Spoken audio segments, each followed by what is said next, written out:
Here, this one? Yeah. Grand. Thank you very much. Done. Right. I think I'm all good, by the way. Thank you. So you sorted. Ruth has some back problems. I have What happened? back problems. Did my head fall off? No, you're Your fine. head is you're looking under the table as if you're looking for some dust to clean or something. Yeah. I've got a drink down there. Is that That allowed? must be what it is then. Does that look Oh, in weird the- if I... No, In you're In real fine. life, in the physical world. Oh, that's In the interesting. real physical world, I've got a bottle of water. But I've lost it now. Famed anthropologist Tom Berstow, who has been studying virtual worlds for decades, says it's the physical realm and not the real world, because what we're doing here is very real. Yes. And he wrote 3 books about just that. I mean, stuff that I could say in one sentence. I mean, I don't know why people write books. I can say that stuff in one sentence. I mean, this is not the Draxter comedy hour. I forgot about that. Oh, am I allowed to laugh? Yes, please. Yeah, of course. Encourage me. My family doesn't laugh at my jokes anymore. That's maybe This is the 1 hour where people get to laugh at your jokes. Exactly. I think that's completely legitimate, you know. Absolutely. When you're been married for 20 years and you crack the same joke 5 times in a day, and you're still married, that's actually that's a success. Yeah. Exactly. So, okay, we have the pre-roll rolling and people Grand. Totally. So nobody else gets to see the cool video robot. Is that right? The video robot is completely hidden because what you will see. Let me see. He squeezes between you guys. Okay, he fits right there. Good. He's really cute. Yeah.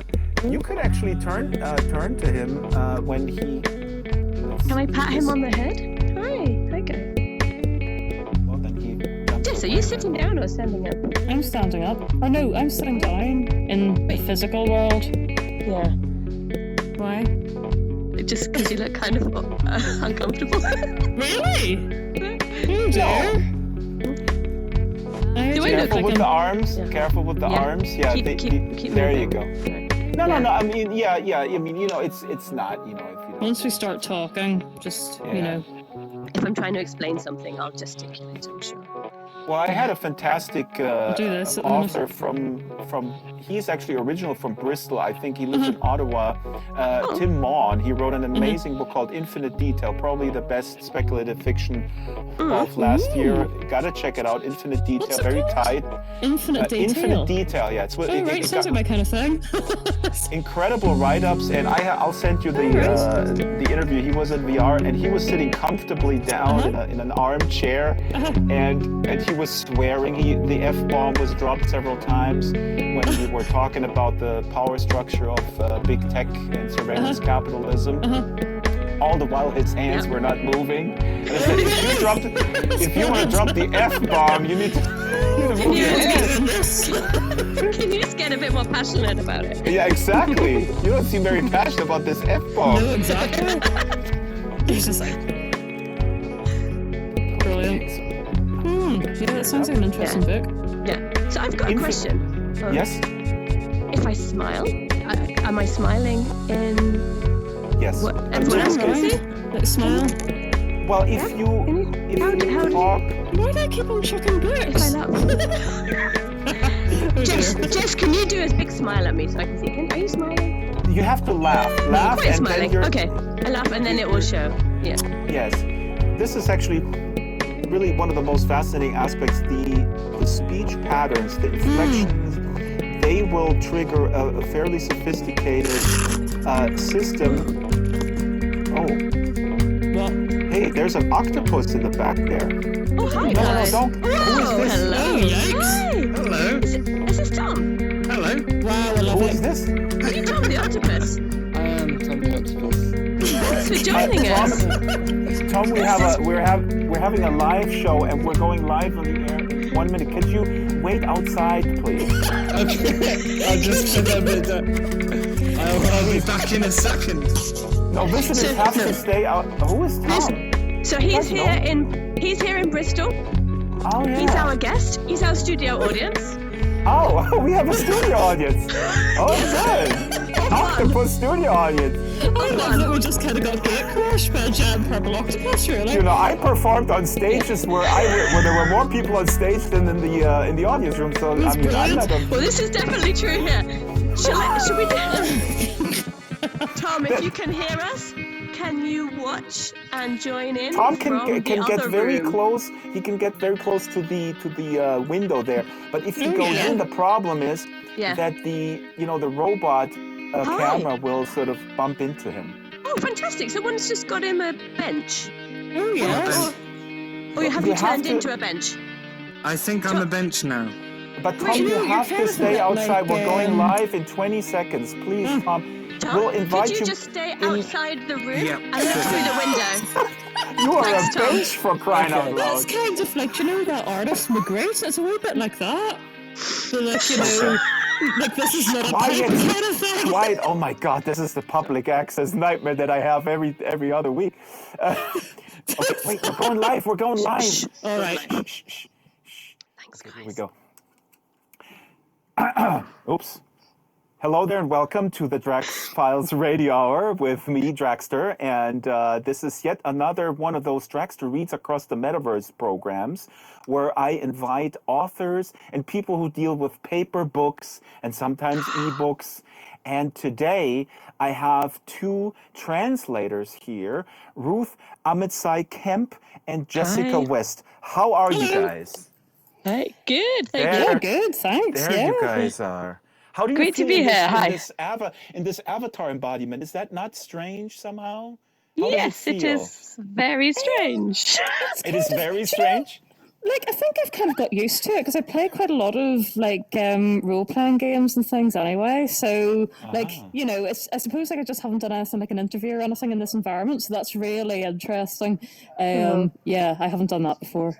It's awesome. I'm just finding it really strange to see Jess looking as you do, but you look great. Yes. Is it so is it also completely normal that there are octopi? What's the? I mean, you guys are the translators. What is the? Oh, hi. Yeah. Well, it is octopi technically, but I prefer octopuses personally. Cool. Octopuses? Okay. Tell we Tom have a the octopus. You can stay. We just had a it's great. studio audience, but he just left. We offended him. I think that's unfortunate, but Please stay. well, maybe he comes back. I think you'll Maybe come he back. will. Who knows? Yeah. He's out there somewhere. Cool. Well, Oh, if I anyone just is real- watching, thank you for watching. Sorry, guys. One thing, I have a little bit on my right arm. I have a low battery issue, which I will solve in just a second. All right. But where were we? So you guys are trapped with me here in virtual reality, away from your precious books. You know, I mean, we know how these book lovers go. They can't live without a It's very bookshelf in their life, right? Am I right? You have to go to Bristol, and it's all just technology and no paper books. How does that What? make I you can feel? see books everywhere I look in this room. I can see books. I feel very Yes, at home here. This That is is fine. correct. Yeah. That is correct. And my right controller is really not doing well. So now let me do this introduction, and we get right to it. So Ruth and Jessica, you guys both translate literary fiction. You translate nonfiction. You translate children's books. And you also do commercial translation. And before my entertainment-obsessed and addicted audience of one or two people tunes out, you also translate, you also localize video games. So guys, just stay tuned, and we're going to talk about video games too. No worries. So while I'm changing my battery, Ruth and Jessica, please take it where you will about how did you get started and how many languages do you speak? And a follow-up question, if I'm bilingual, am I automatically a good translator? Go. I'm gonna change Good my question. Very good question. Right, Okay. Jess, do you want to go first? Sure, right, I'll go ahead. land you Well, in how that. did I get started? Pretty much I have to say I got started because I was completely obsessed with languages from being about the age of 7 or so. And I was given, money for Christmas, money for my birthday, and I would spend all of that on buying phrase books, language textbooks, dictionaries, and then I would kind of try to translate things from whatever language into English as a hobby, like in the evenings and the weekends and so on. So like when it kind of came down to, well, what do I want to do after I've left school or whatever, there kind of wasn't really any question. It was like, I want to translate because that's what I do in my spare time all the time. And I spent like quite a few years working in higher education, in universities, doing, you know, marketing and recruitment and things. And then I would translate in the evenings once I got home. So that's really how I got started. And then after a while, I was getting so much work in that I thought, well, you know, what's the worst that could happen? The worst that could happen is that you have to get a part-time job and part-time translate. But actually, as it happened, that didn't happen. I just left my full-time work, went straight into translating full-time, and that was it. So that's how I got started. That's amazing. Yeah. So it really was like, because I'm thinking like, you know, I speak, you know, I'm not, wow, our studio audience is crazy today. It suddenly turned into like some sort of, it's a little bit like a metal gig or something, like everybody's just like appearing and getting ready to like stage dive. It's like... Okay. I'm just finding it unnerving that our audience is behind us. And jumping around. No, it's cool. It's good to see people here. It's very good to see people. The problem is that people should not come in here, please, because they will disturb the camera. People don't see the camera. The camera is hidden from them. But the camera is a very fragile dude, and now the camera has to quickly go outside and readjust itself. Ruth, take it. How did you get started, Ruth? Jess and I have a lot in common, and I think from the first moment we got talking, we realized that our histories and relationship with languages are very similar. So I was also a very geeky teenager, and I just loved everything about languages. I went to a Latin evening class when I was 14, and we had family. I was the youngest there by about 50 years. But that was cool. God, did your parents ever consider sending you to a psychotherapist? Why does she not play with Barbie and Ken? Why is she not like that? They were like, what is the deal? I did some other stuff, but this was when I was 14. I was already very interested in languages and avid reader. So I did German at school, then started Russian when I was 16 at school. I fell in love with Russia on my first trip, so ended up studying Russian and German. And it was when I was living in Dresden that I first started translating. I was there sort of as a student, but didn't really know what to do with myself. So I went and introduced myself to the environment center there, the Umweltzentrum, and just offered my services. So I just hung out doing some volunteer translation to start with, and I loved it. Then my career has always been teaching and translation. So I was an English teacher from my first year as a student too. And they've kind of followed these parallel tracks, like teaching kids and adults. But in the last 6 years, it's been all about translation and mainly about books. Yeah. Awesome. Jessica, I know I mentioned earlier work with your hands, but that doesn't mean you have to constantly meditate. I'm sorry, you're going to get I'm just sort of thinking to myself, like, I'm sitting here and I'm just sort of listening, so I'm going to go, You could, Just imagine we're in some sort of hippie resort in California. Okay, just imagine, like, So, it's quite hypnotic, actually, yeah. Please, guys, don't come into the room. The audience is awesome. This was an experiment. Hello, audience. We have a studio audience. How amazing. Wow. This is also unnerving. 2 of the audience members are wearing the same outfit. I quite like the octopus. They're all clones. They're all clones. They're all clones. Except for the octopus. You asked a question that we haven't answered yet. Oh, sorry. Yeah. Right. I'm going to hold this real quick, and then you answer that question. I'm a terrible host, especially when I have an audience, because I never have one. This book is what we're going to talk about, a history of the world with the women put back in. This is something that you both translated together. That's what I want to get to. But what was I interrupted you, Ruth. The question I liked was, so I'm bilingual. Does that make me a translator? And that reminded me of something that I heard someone say, and I don't know who said it first, but I heard it from Frank Wynne, who is an amazing, incredible translator. Which does he translate from? He translates from French, definitely.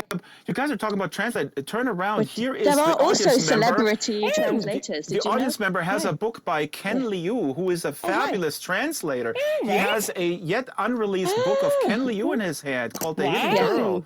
How did you that's not steal even that out. from your table? How did you I get have the that? advanced review cup. You can't have that. Well, just throw it there. Well, Good, thank they've you. got it.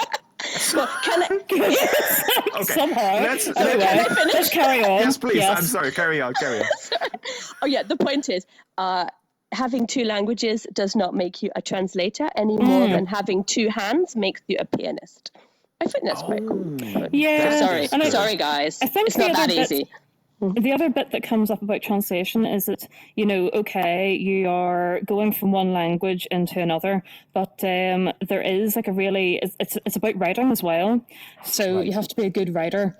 And it's just like, you know, you might speak English and write English, but actually, you know, you have to be a good writer at the same time if you're, you know, so that bit comes into it too, like sort of, yeah, the writing aspect. So.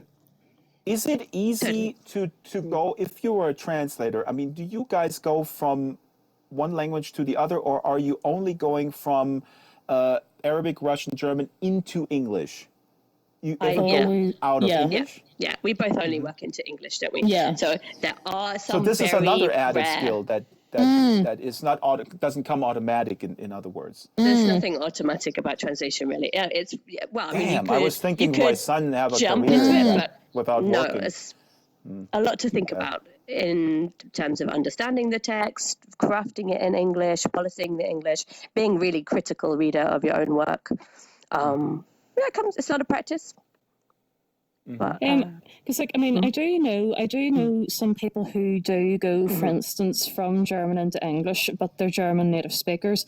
But the difference is that they've lived, say, in the UK for such a long time, you know, say the majority of their life, that then, you know, English is just, it is there, and they feel more comfortable going from German into English. And that isn't the case for everybody, but I do know some people who do that, but it's quite, you know, it is sort of unusual, but I do know people who do it and do it very well. But yeah, so I think you probably need to be like living in your kind of source or like, you know, target language country or something for a very long time to be doing that, if you know what I mean. So this is really where this is the only way you can absorb the cultural nuances that you just cannot absorb. Is that when you then do something like, I'm jumping ahead here because The Crossing is written by Sama Yazbek, a Syrian woman that lives in France, and she goes back to her home country in the middle of a war. I mean, it's been in the war since 2011. I'm holding it up right now. The Crossing. Is that something then where you actually go closer to that cultural realm when you translate it, or what were? Let's talk about this, Ruth. This is one that you translated. Yeah, so this is a book I translated with Nashua Gowanlock, who's also a translator from Arabic to English. This must have been a real challenge to translate this, and I also have it in German, and the English version has a glossary which explains Shia and Sunni and Alawites, and it's very helpful in the back, and you can sort of look it up. I mean, this book is about, you know, Sama goes back and she describes the war as any war is, which is just horrendous to civilians who are just caught in the middle and really left alone there. And it's a tough really read, but harrowing read. Yeah, it's a really very important read. Yeah, absolutely. I was really honored to work on that book. Yeah. I'm sorry, go over and over. I let you speak in a sec, but I just want to really praise this book, guys. I mean, it's tough to read, but it's so important because you see the war through the eyes of the people who are most affected by it. And we always look, I mean, in the West, we look at it, we look at, okay, we have refugees, we have empathy with refugees, but then people are reduced to sort of a refugee, identity, I guess. And here she describes children, family, who are in the midst of just complete bombing all day long to start businesses, to run their families. Anyways, I was very, very impressed with this book. Now, go ahead, Ruth. I mean, this must have been a big challenge. Yeah, I mean, emotionally, that was a really difficult text to work on. We also worked on it at great speed because obviously with the war progressing as it was really timely that we could get the book out quite quickly, but it was hard to work on. So what's happening in that book is it's 3 separate trips by Sama where she sneaks back into Syria, and she really creeps under the fence from Turkey into Syria and goes to meet people in the rebel-held areas, and particularly talking to women. So Sama Yazbek is an amazing writer, but also an activist and runs a charity, particularly supporting women, displaced women in Syria, and then also as refugees in other countries, neighboring countries. And yeah, the stories that she tells and the interviews she has with people living in just awful conditions in caves, in basements, in houses which are completely destroyed, but they're living just in the basement or whatever area they can get shelter, and just the constant dangers, the snipers when she tries to go from one building or one town to another, the extreme danger that she and everyone she's with are in, and also the danger that she puts them in, because if anyone hears that she's with, there's a journalist there present. That's right. And she is, it's a very tense book. She is from the same sect, if that's the right term, as the ruling regime, as the Bashar al-Assad regime. Yeah, so that's something that's very sort of obscure that too. But apart from the emotional toll that something like this takes, I mean, how do you in this specific case get those cultural nuances right with all the sort of the myriad of different religious nuances? Do you talk with the author? Do you have like a feedback loop with the author there? Yeah, and also with other native speakers, with friends, with colleagues. So that's always been a really big part of translating for me, is the research and the conversations with other experts. And I translate from 3 languages. I cannot be as much of an expert as I want to be in all of those languages. And I'm constantly relying on friends and colleagues to help me explain words, local words I can't find in the dictionary, local descriptions. Like, we agonized over the translation of a tree. I'm afraid I don't remember the name of the tree, but this is not a tree I had come across before, because I haven't actually, I know quite a lot about Damascus, but I haven't been there. But actually, no, most of the book is set in northern Syria, in the rebel-held areas at the time.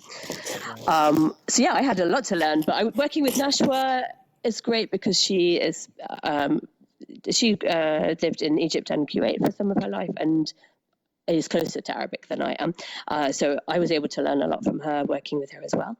Also talking with the editor and with the author. In every book I've worked on, there's a real collaboration with other translators, with editors, with author themselves. I threw the book down. Where's the book gone? You've lost it. You've thrown it. Although there is another one there underneath on the table. You are very liberal with throwing books around. Can you so get you've got the German edition here, which is really interesting. Can I pick it up? I will try. I'm a bit of a novice about picking up books. Oh, I just picked something else up. I think it might be too far away from me. But I thought it's really interesting that you've got the German edition there. Yeah, and the German edition is called basically the Stolen Revolution, die gestohlene Revolution, but you translated it as The Crossing. And Jessica was saying before we went on the air that there is an actual course here in here in Bristol. You guys are in Bristol VR Lab. Big shout out, thank Bristol. You. But is that true that they're actually studying or comparing those 2 translations in some sort of academic setting? So Nashwa and I were both contacted by email by a PhD student at Bristol University, Mohammed. So if you're watching, shout out to Mohammed, who said that he is looking at Syrian narratives, so literary text and non-fiction texts by Syrians, and looking at the various translations of them. So he was really interested to see the differences between the Arabic edition and the English. Now, that's something that a lot of readers can be sensitive about if they read the original and then the English. And the first question is like, why has it changed? Who changed this? And it is a really important part of the translation process, is that there will be a degree of editing too. And that's something that as translators we're sometimes involved in, so suggesting edits, I don't think this works very well, this chapter, or maybe we need to expand or move. And actually with this translation, this book, more than any book I've worked on before, the editors really moved around quite a lot. It was quite an could say invasive, maybe that's not a nice word, but like a very involved editing process. And as a translator, I was also a critical reader, and Nashua too. We knew at that point the text even in more depth than the editors, of course, because we had agonized over it for all those weeks, and we were able to say, it's great, it's fine that you've moved that around, but this character hasn't been mentioned before. We need to bring that name forward, and sort of realize help with the continuity. Yeah, this triggers some post-traumatic stress disorder. And me talking with film editors or any type of editor who says parachutes in from the outside. Well-meaning, but it's like, no, you can't change it that way. versed in the context. Yeah. This is amazing. Now, let's talk about let me switch the camera. Where is this camera? Here we go. The book that you both translated is A History of the World, which the women put back in. You've got I'm trying to pick it up. Oh, just you just picked it up. Look at that. You're learning. Might be our skills. Yeah. Uh-oh. Somebody from the audience just threw a snowball at you. Guys, you got it. Lightsaber out there as well. It's just descended into full-on madness out there. Our studio audience are already so bored they're throwing stuff at us. But I'm going to check a book. And there's a whole lot of balloons going on. The studio audience has turned into, or the whole show has turned into a children's birthday party, which is fine. Great. Where the parents talk about literary translation. Grab that lightsaber and start lightsabering the balloons. That'd be I wonder if I can pick it up again. I must say, when I've done an interview before, it was not an appropriate setting to start chucking around books, but this is quite liberating. I think this makes the books a little bit more playful. I mean, that's how I sort of onboard my non-readers. Oops, you just hit me in the hand with it. What the heck? I don't think I'm going to be able to a very friendly, collaborative environment. I definitely never throw things at chests. Never. See, never do guys, never ever. You don't have to. Don't be afraid of books. Just throw them at each other. It really doesn't hurt if you get whacked in the face. Wait, actually, that is quite a big book. There's an audience member who is putting The Raven's Children towards the screen here. Hi. Another great book. We're going to talk about that in a second. I have to reset the camera again because the camera. You have to stay outside, guys. Go out. And not throw stuff at us. Because the way the camera is set up. I'm sorry. Okay, so moving again to... I'm telling you. Playing with a big beach ball in the audience area. Right. So this is really amazing. This does remind me of when I worked at KPFK in Los Angeles, how I started in radio, all volunteer-based, wonderful, long history of the station, 60 years history, amazing archive, a left-leaning activist station, KPFK 90.7 FM, and there was a similar chaos, a similar vibe as it is now in the VR studio. But can we talk about the history of the world with the women put back in, which is absolutely fascinating, and like I said, I ordered two by accident, so you guys get good, nice royalties from me. I forgot that I had ordered it. How about this book? I mean, nice surprise. From German. I mean, this must have taken you a long time. I mean, this is so expansive. There's a lot of history. Did it take? I think it must have taken us. Did it take about a year all in? Yeah, well, we kind of diverged in our approach, didn't we? You worked in it for a longer and more sensible pace. And fit it in around other things. I went hell for leather, just worked on it pretty intensively. I probably worked because I sort of quite like to work in a way where I maybe worked on about 500 words or so of this a day, and then fitted it around other things that I was doing because I was trying to balance, spending time on it and sort of researching and so on, and then also balancing it around other sorts of work because obviously when you're self-employed and things as well, you need to kind of keep an eye on your sort of income stream and things as well. So I was like, right, I know because this is a contract, the payment for it isn't going to appear, for for another while after we complete it. So it was quite important to sort of like We had a little have joke it. on Twitter, Ruth and I, where I don't know how it started, but you said somebody said 5,000 something is a big salary for somebody. You said, well, I dream of this salary, and we're talking yearly, annual. I dream of this as a translator, and I said, as an independent media maker, I dream of you know, with my income of minus 3,000 euros per year. Sure, But, yeah. But this was financed through a grant by the Goethe Institute. It says, or because this is another And question. I mean, English Pen. Yeah, this was who actually double finances funded, these things? this book. Ah, okay. Yeah. Okay. So it depends, obviously, on the book, and it depends on the country of origin. But so there are a very limited number of mainly Western European countries which do have the money to finance translation. Most of the world, most countries cannot afford or do not have sort of funding schemes. So working from German, we're really lucky. Yeah, very. And in fact, this book was actually published by a Swiss publisher, Kemp. Yeah, that's right. In theory, they could have or might have funded it too, but yeah, it was given full funding by they split funding from Goethe Institute and English Pen, which is brilliant. So I think it has. Does it have an English Pen sticker on the front? I've forgotten. It does. I think it does. Yeah, which is cool. Yeah, it does. So English Pen is an amazing funding scheme. It doles out money twice a year, and it's like over 10 books each time. So it funds a lot of translation projects. And from an increasing number of languages. So like each time will be. It'd be a good range of languages from around the world, and importantly from places where that country is not able to fund the translation. I mean, this really, it's still quite a difficult. Sorry, yeah. Yeah, no, this was what I was going to say. I mean, you were saying it's difficult because, I mean, obviously, I think that's what most people are not aware, that this really skews or misrepresents sort of the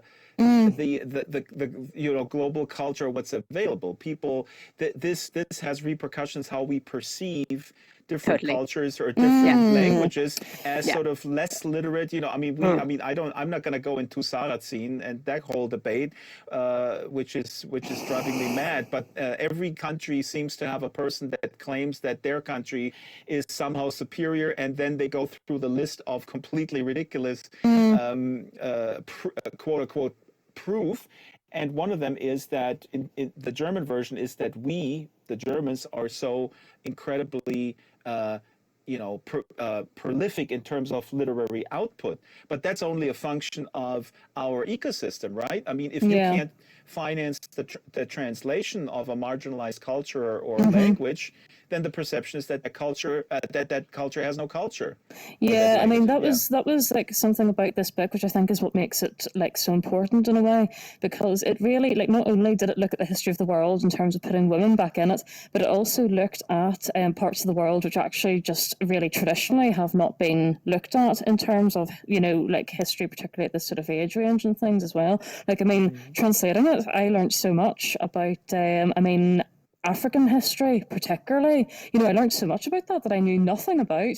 And say China as well. And like chapters Mongolia. Mongolia. I mean, it was absolutely fascinating. I was just reading that the Genghis Khan. That's such a cool story. About the daughters of Khan. Exactly. I'm holding it into the camera. Genghis Khan apparently was a feminist. He had 2 daughters, and he just had really hopeless sons. Okay. So he was. But no, I'm sure there was a feminist reason behind that. Yeah. But no, he realized his kingdom. Voluntary feminism. He put his 2 daughters in charge. You know, here's this guy who we perceive as this. You know, I mean, he was a brutal military man, and he united the Mongols. But he also put his daughters in charge, and he sent the daughters' husbands to war so that they stayed away and didn't muddle with the women. That's right. That's so just cool. Like get them away to go way off as far as possible. He realized that was the way to keep it safe. Yeah. So this book's got some fantastic stories. And when I before I started translating this book, I was also looking at another book of history of the world and doing a reader's report for a publisher. So this is often the behind-the-scenes stage before a translation is commissioned. One sec, Ruth. I have to interrupt. I have to reset the camera camera one more time. Mm-hmm. Because, for the audience, we're going to invite you into this hallowed room Hello. In a few minutes. We cool. stay outside a little bit. We appreciate that you're here, audience. Like I said, I usually perform in front of the bathroom mirror or a very empty room, so this is awesome. No, go ahead.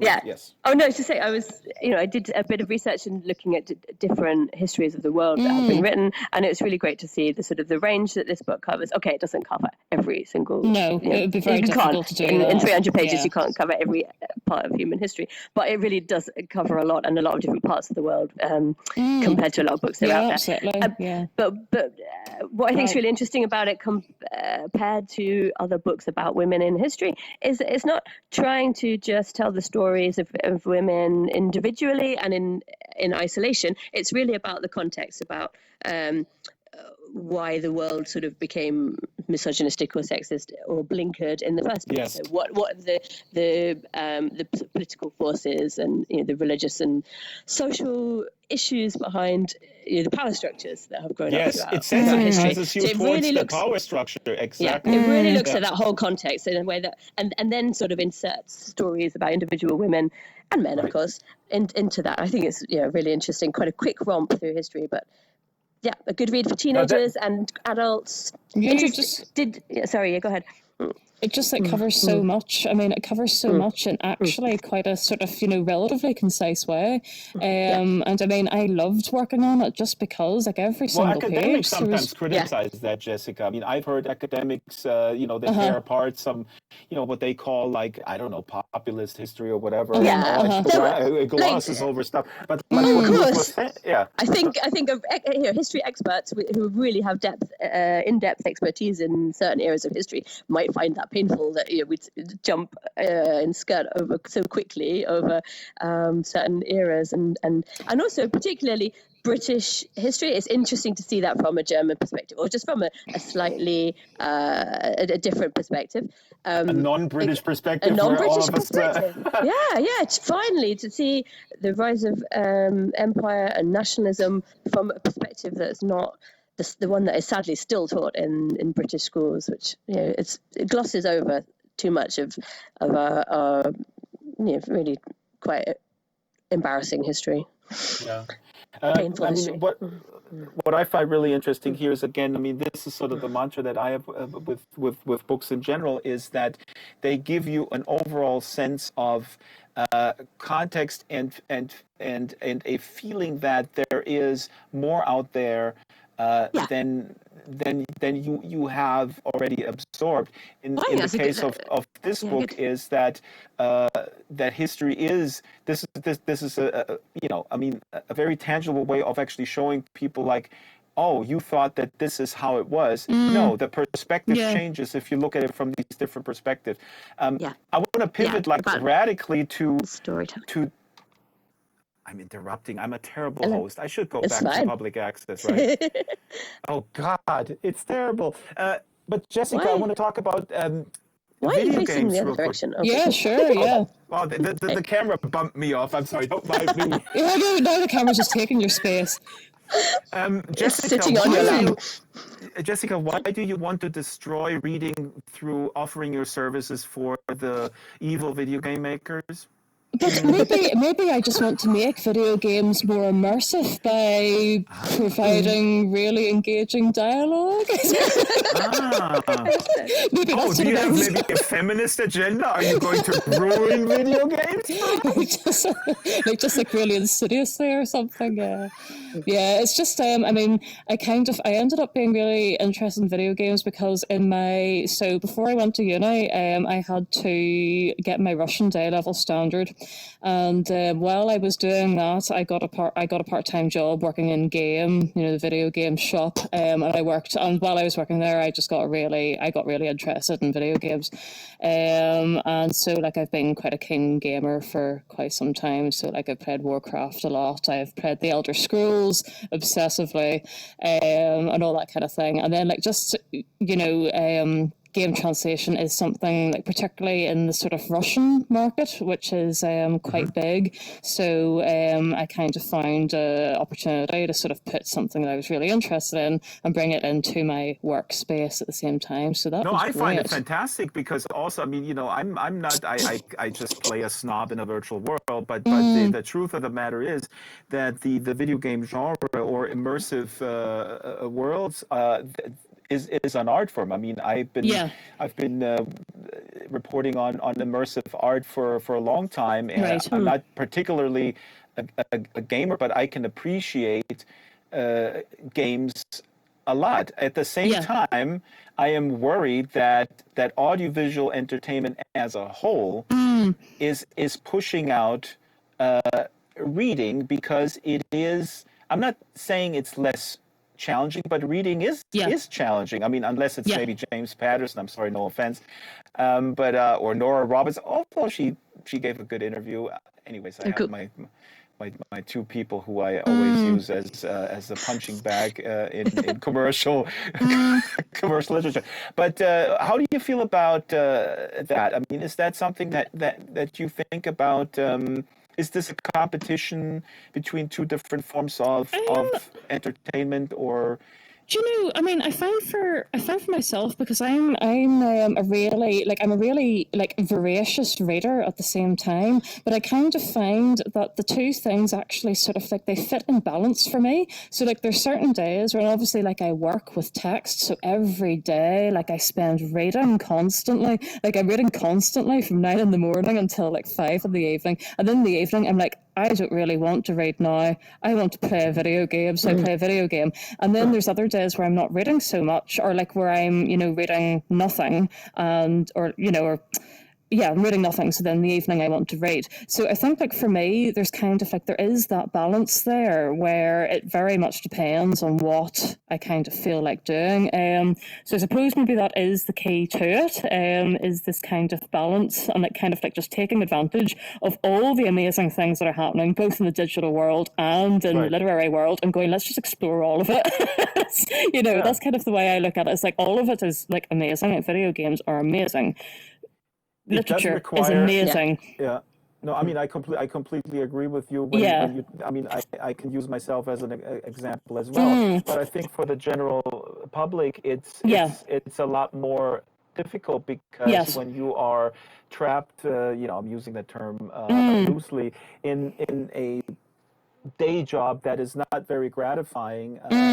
Oftentimes there is a connection between a lack of energy to go through a difficult text, and then we tend to jump towards escapism, and we lose out on sort of deeper engagement. I mean, I'm not talking about video games now. I'm actually talking about really bad television. Right. I mean, like I'm sorry, probably more about reality television, which I think is probably the bigger enemy to engaged reading than video games per se. Ruth, how do you feel about that? You're jumping around in a weird... Sorry, am I fidgeting a lot? Yeah, your avatar. You want to read. I know you want, like... Get me the books. Yeah. Get me the books. Get me back to Get me the books. I do like to surround myself with books, but like Jess says, the end of the day, I mean, I don't work even a long day. Like I don't work 9 till 5, and like I work till 3. So I don't have that much excuse to be tired by the end of the day. But I mainly read children's books because I usually run out of brain space, brain energy by the evening.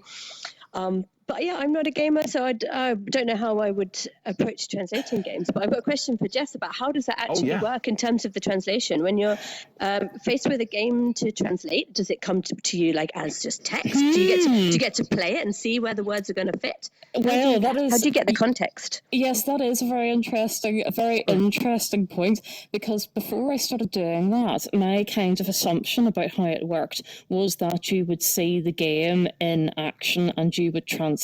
You would see all that context and you would then translate according to that. But actually you don't.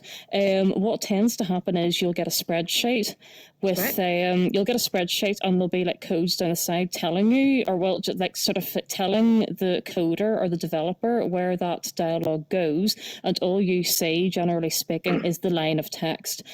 So it's quite often totally bereft of context. That's odd. And then like if that happens, you have to be very aware of what you cannot take, what you are missing in the context, and then you need to contact the client and say, right, by the way, I really need to know what's happening here. Like what is the context of this whole discussion?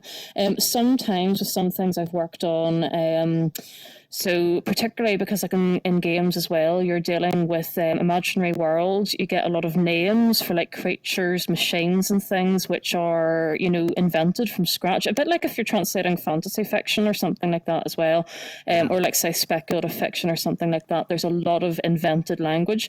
And in those cases, I can get screenshots sent through to me, showing me what a machine looks like, showing me what a creature looks like. Oh, that's interesting. So you might actually come up with a name, with a different name, like in Lord of the Rings, for example. Bilbo Baggins in German is Bilbo Beutlin. Fantastic. Yeah. Right. Yeah. Exactly. Yeah. It's exactly they're going to change. Kind of thing. So does to the have client kind of resonances say that, work. Does the client give you sort of like, no, you got to keep those names, or does he or she say, no, try to find a name that works in this other language, Russian or whatever?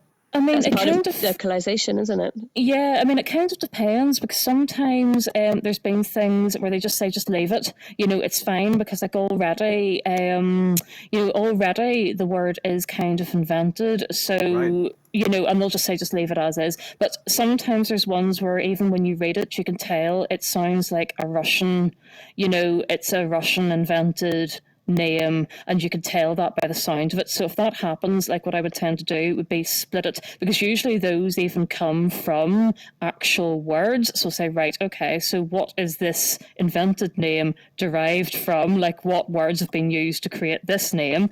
And then split it up, and then think, well, is there some way I can use the English equivalents of those words to make something up new and get the same sense as a Russian reader? Because like a Russian reader would maybe see that name and go, aha, so that name is connected to something that, I don't know, some sort of creature that sort of grubs things out of the ground or whatever, let's say. And, so you would try to find something that conjured up the same imagery and the same, sense in an English reader's mind. Yeah. So it does depend on the client, really, sometimes.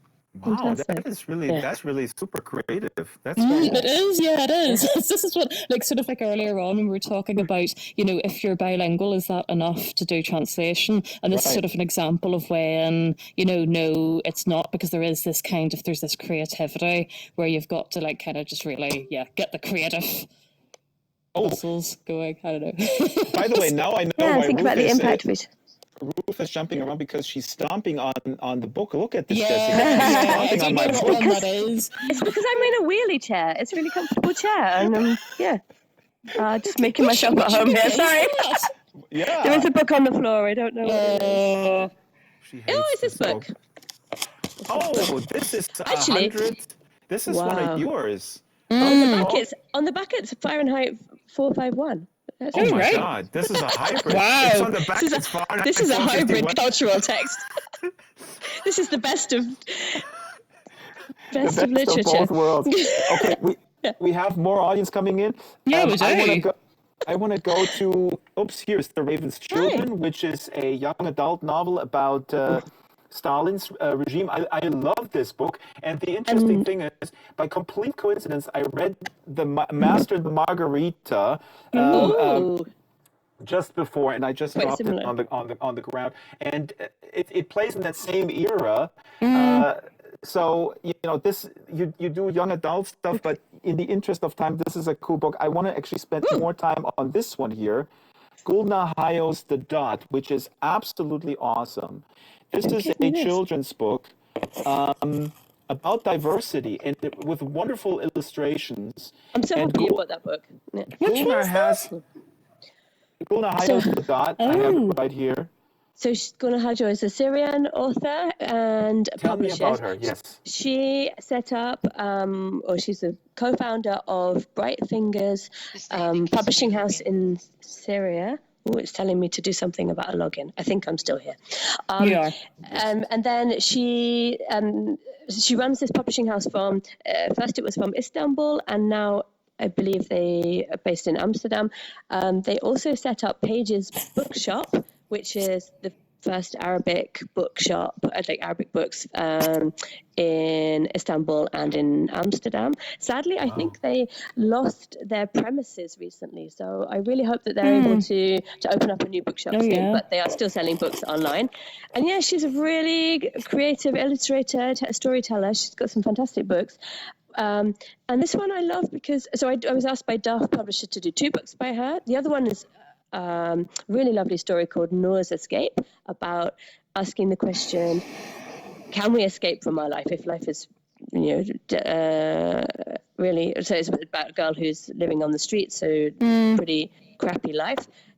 Does she have any control over that? Can she escape it? Can she, the question of like what is involved to be a refugee or to step from one reality and to try and create a new life. So I love that book. But this one, The Dot, is also a very accessible book, and it's been really popular, I think, among readers, because it's just a really playful text, isn't it, about getting up and messing around, not being afraid to be yourself. It starts with a dot. It's very playful, and it has it's such a wonderful message of diversity, being yourself and not being afraid to being yourself. Yeah, exactly, and then being and together about the and collaboration. When we just mess around and play together, the great things that you can create together. So the original title was The Dot That Couldn't Sit Still, and I really like that idea. That's of great. Fidgety Yeah, dot I like that. Yeah, because. We demand like a lot your of children to sit still and listen and behave and be good in class and to create a respectful learning environment. But actually, kids do want to run around and fidget. Do you know, not That's when even good just stuff happens. kids, to be completely honest with you. I can't sit still most of the time. You guys are jumping around. This is it, you're spinning on your chair, like, all this kind of thing. Oh my God, my life changed when I got a spinning chair. I used to sit in a fixed wooden chair, and I am such a fidget. But now, it helps me think. Just spin around. Exactly, it does. Yeah. My son had a German teacher who was from France, interestingly enough, and she would tell the kids, du mit die Schlüssel, höre auf, du mit die Kling, Kling, Kling, aufhören. And he came home, and then I was making noise, and he says, du mit die Kling, Kling, aufhören, du mit die Kling. Oops, Jessica Where have I gone on the air? Wow. Yeah. We that was amazing. Completely the decorum of the Drax Files Radio Hour has been completely destroyed by these 2 guests, and we had heavy hitters here that I thought were maybe unruly, and we had the F-bomb dropped here by Tim Mon. Did we? But oh no, I didn't do that, did I? No, you guys didn't. But my previous guest, little did also, I. Has anyone ever thrown a beer bottle in before? Who's No. I thought this was a civilized lab. But we have 3 audience members now. This is amazing. Oh, look at these audience members. Yeah. Oh. Very Very interesting. interesting. Them. Yeah, cool. I don't know what happened to our octopus friend. But I don't know what happened with my... Oh, here my incidentally, camera. can we do a shout out at this point to say thank you to Bristol VR Labs for having us? Yes. It's really awesome that they're hosting us. Yes, definitely. Thank you. And their students, so they host the MA students from UE, the Bristol University UWE. I think they say UE. So the students come here 3 days a week, do cool stuff on virtual reality, and it's completely blown my mind being here, learning what people are doing. Big thanks to Bristol really VR. cool. This is Yes, so cool thank you. because the bottleneck issue with this format, which I love, and everybody who comes here goes like, this is really cool, and it's facilitating conversation, and you can do this from all over the world. You don't have to travel. You still have a sense of presence. Yeah, you have a sense of embodiment. Yeah. The big bottleneck is access to VR gear. So I thank the Bristol VR Lab that were able to get you in there. Yeah, it's brilliant. Because we've been talking about this for a long time, haven't we? You first contacted me, I think, in May last year. And we've been thinking, where can we host this? Wow. Unbelievable. You asked me a very open question. So, can you track down some VR equipment? I was like, I have no idea. But it's brilliant that you found these guys, and great to be here. But I can really see the potential for this, for conversations. I mean, especially in translation. people who I work with are located all over the world, and we're also that bottleneck of getting into literary translation. It's a lot dependent on meeting people, coming to events in London, coming to whether it's International Translation Day or events. A lot is hosted at the British Library, a lot of interesting events for translators. But not everyone can get to those things. And exactly. So why should we have to? If we can create these events where we're having conversations, that has bothered me for a long time, because I think training events, the potential of virtual worlds really is, especially in the American context too, where everything culturally is even more sort of located, on the coast, and everybody's sort of in the middle. Right. Very isolated. They have their multiplex, they can watch their superhero movies, but no, people want to be at the table, and this brings people at the table if we can sort of get the price down for the that's true. Yep. So I mean, you mentioned the great vast distances in the US. So in America, in the USA, the Literary Translation Association, the sort of members organization, ALTA, is based in Tucson, Arizona, and they have this great conference. The conference isn't always there, but it does change location. And lots of people have mentioned to me it's a great place to go, great conversations, and I would love to go. But actually, I would love to have access to those conversations, but do it like this, to get together those translators from based all over Europe and all over the world. And why should we have to? That's right. I don't want to have to fly to Arizona. I want to get together like this. Absolutely. The Jeremy Belson from Stanford Virtual Human Interaction Lab, he is a great ambassador, and he says the biggest selling point is actually the avoiding or the possibility to avoid non-essential travel. I still get invited to. I get invited to conferences where they, where it's literally like, can you speak for an hour? We pay your airfare, and they go, no, that's ridiculous. It's and crazy. Then they go, why wouldn't you come if we pay everything? So because it's not about that cost; it's about the other environmental cost and also the time. I mean, it's not, it's not big fun to sit in an airplane for 15 minutes. The time, exactly. the exhaustion. You're right. You're exactly right. It makes absolute sense. I can read the mustard and the margarita again, but so we have audience here. Let's bring in the audience. Let's party for the last 10 minutes. Come in here, my friends. We have 4 audience members now. 4 audience members. Hello. Come in, guys. There's randomly a bottle of beer on the floor. Yeah, and I think I managed to check a coffee cup over there somehow. It's also, a secret problem. It's okay. I don't have problems. But I can't read it out. That coffee mug ended up over there. There's books everywhere. It's just gone absolutely. Who knew literary translation would be so popular? We have an entire 4 members audience. We even have a person that has a demo avatar on. Look at that. Isn't that amazing? You know what? What does that mean? Mm-hmm. It's kind of a prototype. Okay. Interesting. Awesome. So you guys are familiar with virtual worlds, I guess. What do you see the validity of what little Draxter is doing here with his book program, or you feel I'm wasting my time and I should just go out and read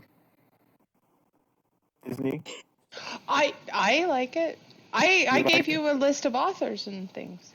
Yeah, you did. Disney is a friend of mine from San Francisco. Have you just worked out who it is?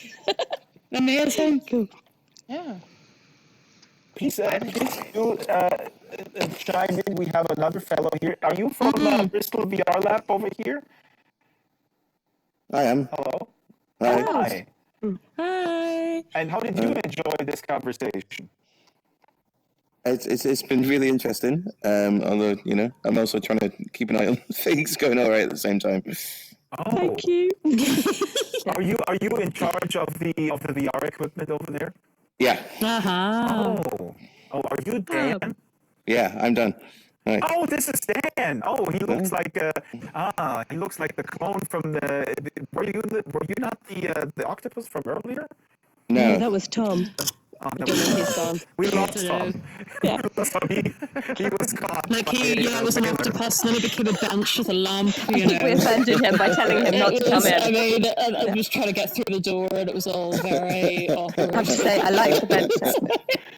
I think we also. I mean, I was very rude to him. I think I offended him, and And he was just like, to heck with that. Yeah. The way off he went. Yeah.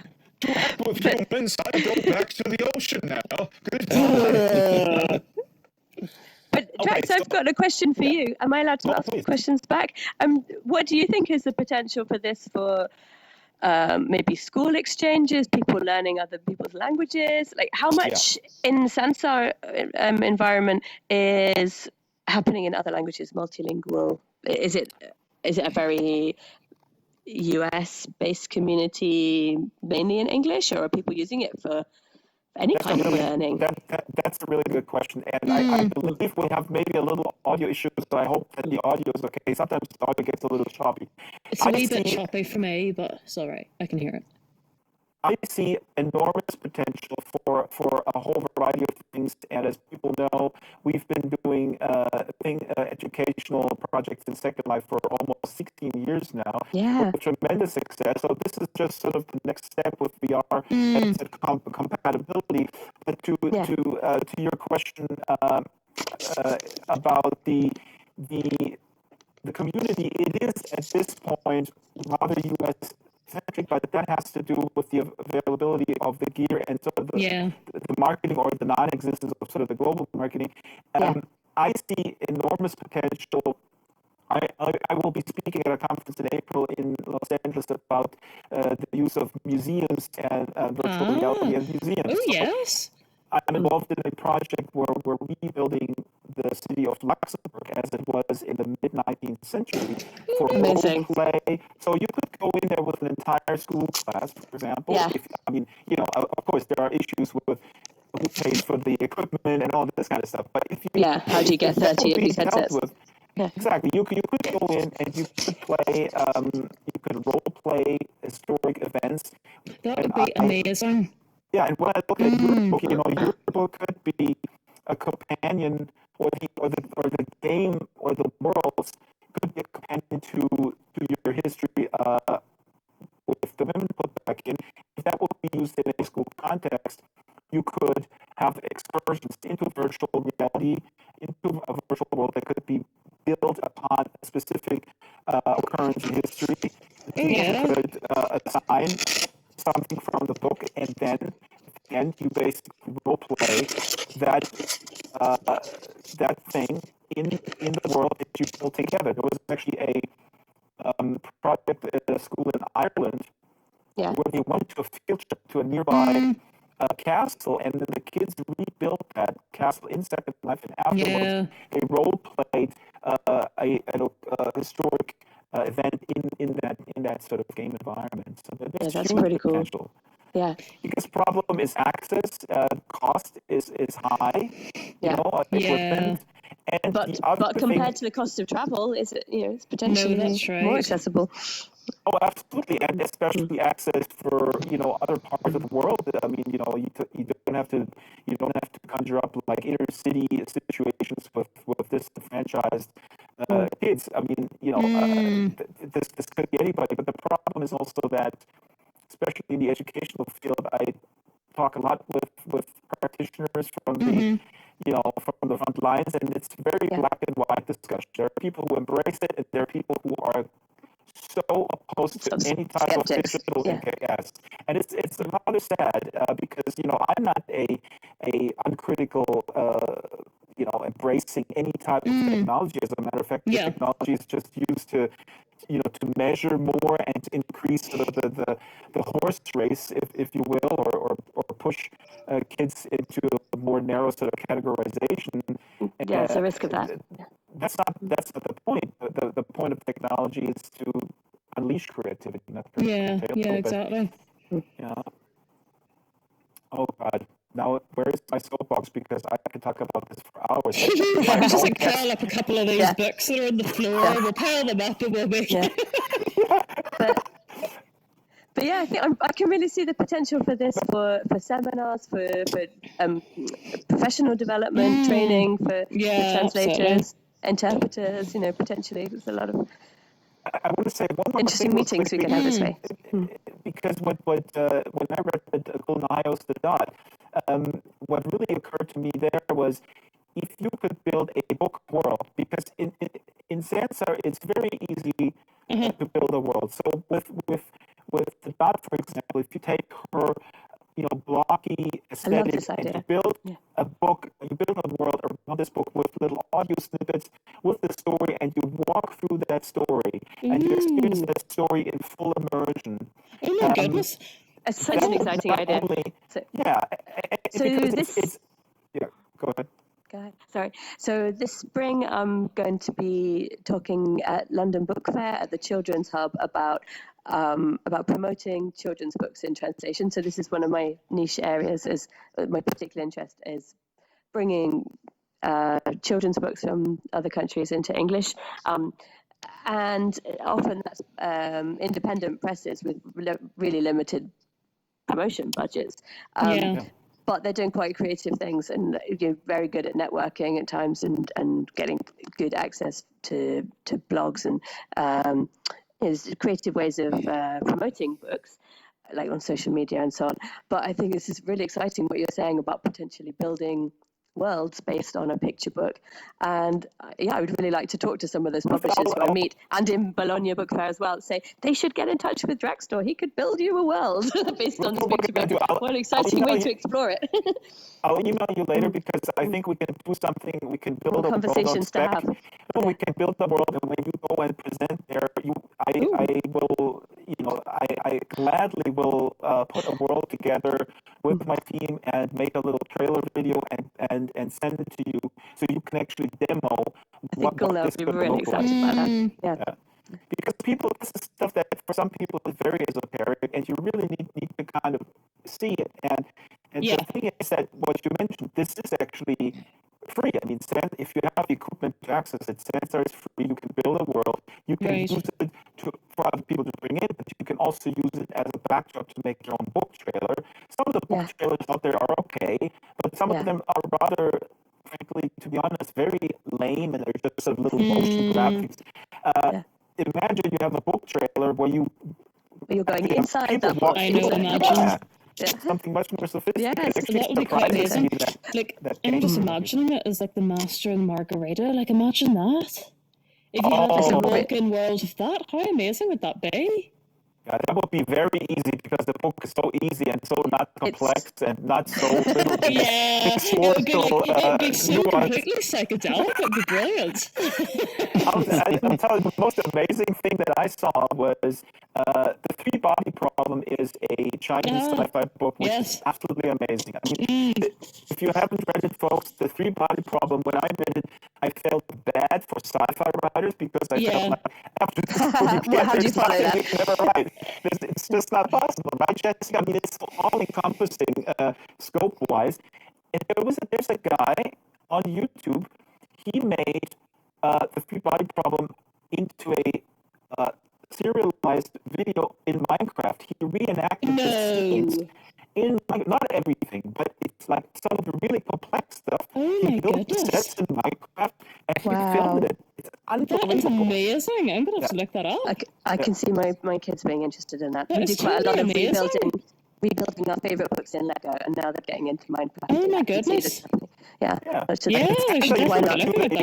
You could do the same thing, and it would actually look good. Yeah. So that was a little stab at Minecraft here. I have nothing against that, Minecraft. It's good. It's okay. It's better. Other games are available. Let's wrap up. Any last words? I'm such a rude host that Dan is getting drunk over here on Drax Brew.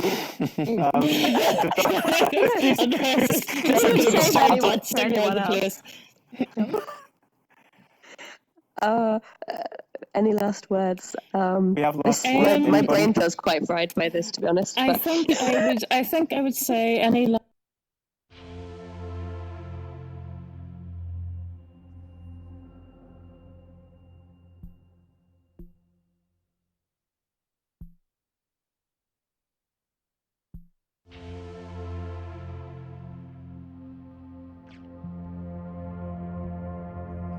Freedom.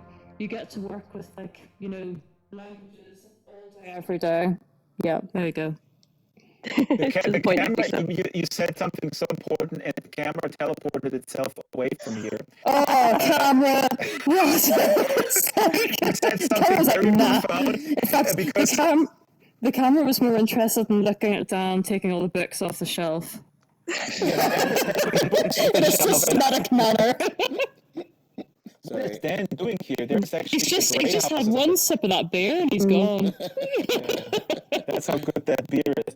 But you said something important. If I paraphrase Jessica, you basically said, "Kids, choose a career wisely so that you actually enjoy it, and Yes. then you may actually have a happier life than the people who can afford 5 cars and 6 vacations per year." Yes. Is that what you're saying? Yes. Yeah. Do a job that is 100%. satisfying.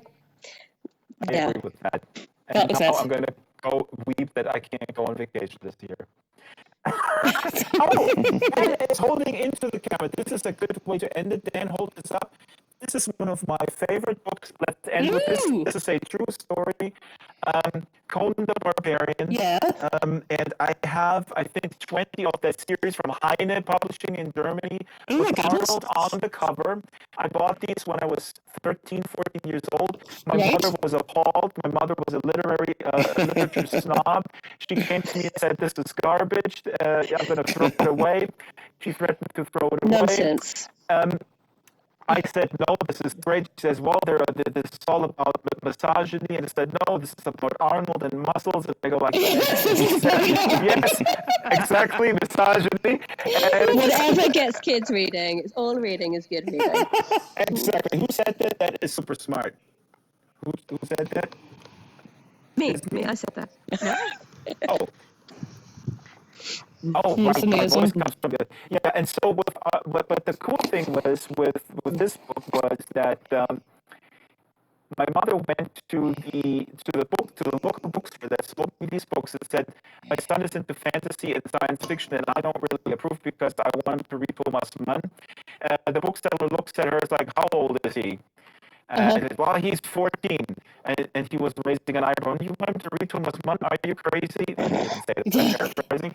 And then he recommended actually, the classics, Fahrenheit 451, Oh, yeah, Leibowitz, yeah. Canticle of Leibowitz, and that kind of stuff. So I was then groomed in sci-fi, and I actually met the owner of the bookstore just recently when I visited my dad. It was marvelous, and he's 80-something years old, and he remembered that my mom came in and did such a good Oh story. my goodness. Wow. Yeah. That's amazing. Aw. Yeah. That's amazing. Okay, folks, thank you for watching a very chaotic Drax Files radio hour, which was super fun. No, chaos in the best sense of the word. In the greatest sense. Chaos is always, I'm always up for a bit of chaos. Thank you for having us. Thank you, Thank you. And thank you, Bristol VR Lab, for having us. It's been really awesome. Jessica, and Bristol VR Lab, and our in-studio audience. Thank you very much. Next Friday is Joe Haldeman, Living Legend of Sci-Fi, and the week after that is I already forgot who. Wait a minute, Okay. no shirt, no service. Who is this?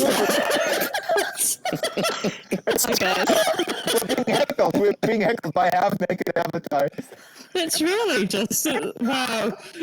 What is happening? What an ending. Please introduce yourself. Are you British? Is this the normal behavior in Bristol? I'm not familiar with the customs of... Well, it is getting on for Friday evening. Totally let her have that.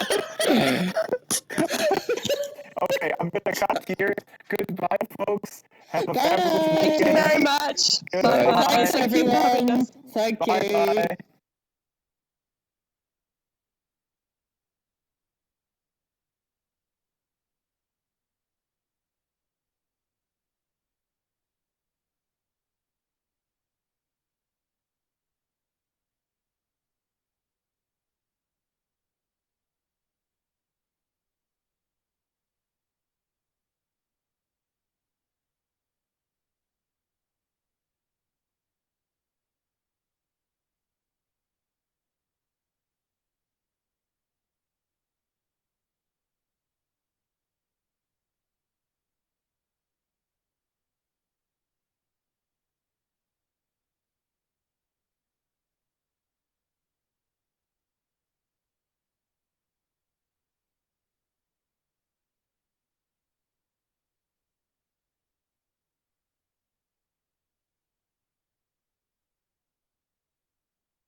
Thanks for watching, everyone.